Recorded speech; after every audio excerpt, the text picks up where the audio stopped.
Kapalaran na Aquarius ngayong araw ng April 7, Aquarius.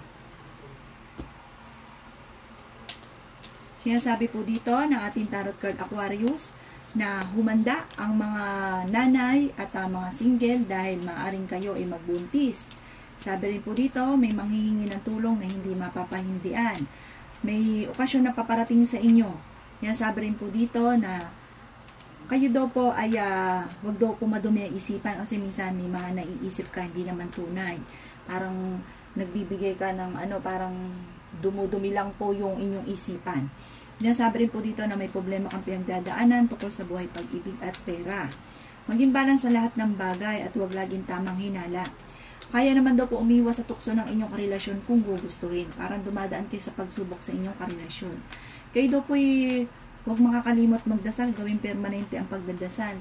Masipag daw kahit madadagdagan pa ang inyo pong kita. Bagamat sa ngayon, may problema ka sa pera, magsipag lang daw po kayo. Parang naiinip ka na, gusto mo ng panibagong trabaho. Yan sabi rin po dito na kayo daw po ay natatakot at nai-stress. Yan sabi rin po dito na maaaring meron kang sitwasyon na parang nahihirapan ka na kailangan sukuan mo na ito dahil parang nakaka-stress at parang lilipas din daw po ito. Ang inyo pong lucky color ay color gray at ang lucky number po ninyo ay nagsisimula sa number 20. Ganon din po ang 18, ganon din po ang number 5, ganon din po ang number 16, 33 at number 40. Good luck po!